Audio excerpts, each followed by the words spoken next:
Have you ever woken up one day and realized that the child you poured your heart into raising, the one you nurtured through sleepless nights, drove miles for, and sacrificed so much to support, barely seems to hear you anymore? It's a jolt, isn't it? One moment, you're the center of their world, the keeper of all wisdom and solutions. The next, it feels like your voice has been relegated to background noise, your stories met with eye rolls, your advice brushed off, your presence sometimes treated as more of an inconvenience than a gift.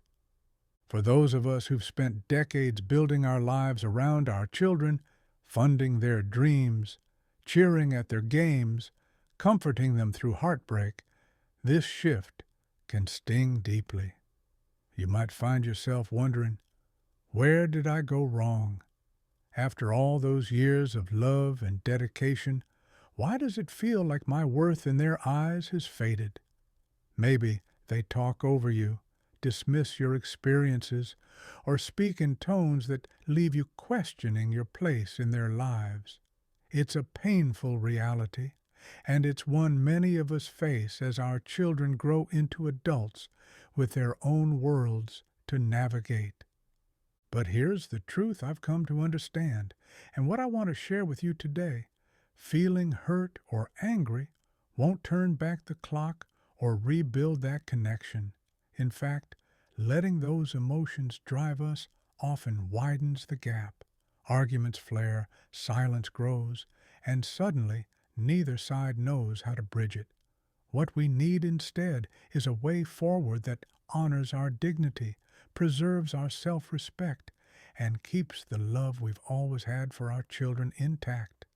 Because after everything we've given, the late-night talks, the endless support, the quiet moments of pride, we deserve to be seen, heard, and valued, not out of guilt or obligation, but because of who we are. Today, I'm going to walk you through 6 powerful steps to reclaim that respect and strengthen your bond with your adult children. These aren't quick fixes or guilt trips. They're strategies rooted in self-reflection, clear communication, and a commitment to your own well-being. Some might feel unconventional, even a little uncomfortable at first, but I promise you, if you stay with me, they can shift the dynamic in ways you might not expect. Let's imagine a relationship where your voice carries weight again, where your presence inspires admiration, and where the love you've given comes back to you in a healthier, more balanced way.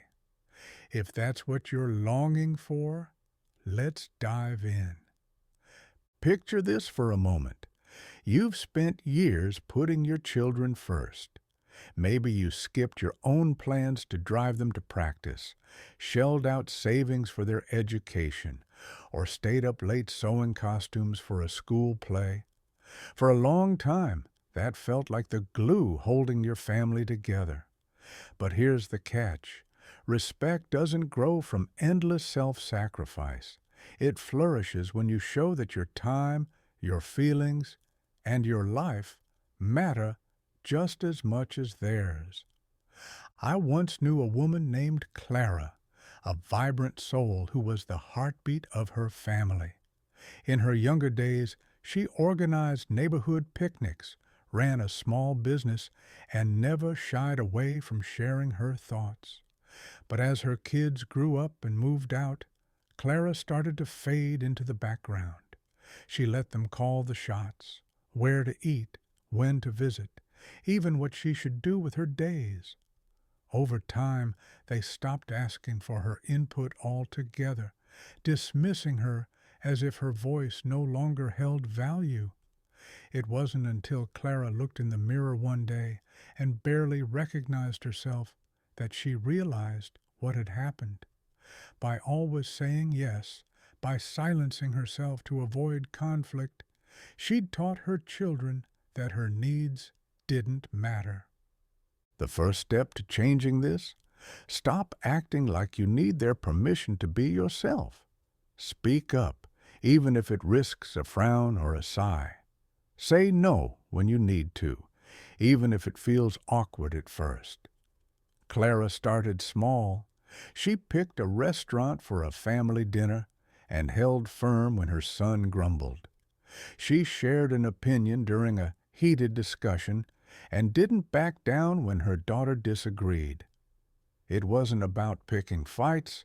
It was about showing she still had a voice worth hearing. And slowly, her children began to listen, not because she demanded it, but because she carried herself like someone who deserved it. Now, let's talk about something we've all tried at some point: arguing our way into respect. Raise your hand if you've ever reminded your kids of everything you've done for them, hoping they'd finally see your worth. I've been there too, but here's what I've learned. Respect isn't won in a shouting match. It's earned through how you hold yourself when the tension rises. Take James, a former firefighter who could calm a crisis with a steady word. At home, though, his grown kids treated him like an outdated relic, laughing off his advice, ignoring his concerns. At first, James fought back. He'd list every sacrifice, every late shift he worked to pay their bills. But the louder he got, the further they pulled away. Then he tried something different. He brought the same quiet strength he'd used on the job into his home. When his daughter cut him off mid-sentence, he paused, looked her in the eye, and said calmly, "I'll finish when you're ready to hear me." No yelling, no guilt, just dignity. Over time, his kids noticed. They started listening, not out of fear, but because his presence demanded it. Next, let's face a tough truth. Your children aren't responsible for your happiness. It's natural to want their love and respect. We're their parents, after all. But the moment they feel your emotional well-being depends on them, the dynamic shifts. They don't feel grateful. They feel burdened. I met a man named Tom who lived for his kids.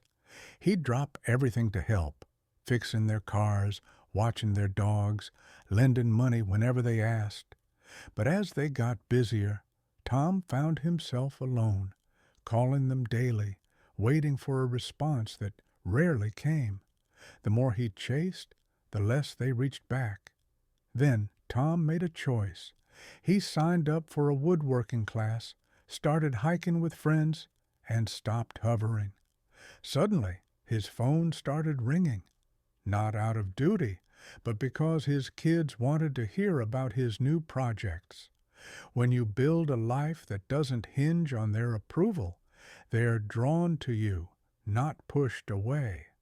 But independence isn't enough without boundaries. Too often, we let disrespect slide, thinking it keeps the peace. It doesn't. It just blurs the lines.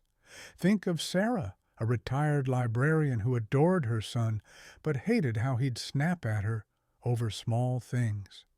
One day, she told him, "I love talking with you, but I won't stay if you raise your voice."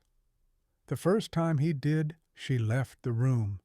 He was stunned, even annoyed, but when she held firm, he adjusted. Boundaries don't punish, they teach. They say, "I love you, but I love myself too." Here's another piece. Stop giving endlessly without expecting appreciation. Love isn't a blank check. When Mike kept bailing out his daughter, paying her rent, running her errands, she stopped saying thank you and started expecting more. So he set limits. Help came with a polite request and a clear thanks. She bristled at first, but soon her gratitude returned. Giving less can actually rebuild respect. Finally, live a life that inspires. When your kids see you as a person with passions, traveling, volunteering, learning, they don't just respect you, they admire you. I knew a woman named Ruth who, after years of waiting for her kids to visit, joined a choir and started painting. Her kids went from distant to curious, asking about her next concert.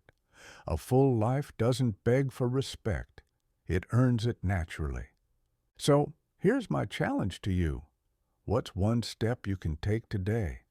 Maybe it's saying no to a demand, staying calm in a tense moment, or picking up that hobby you've shelved.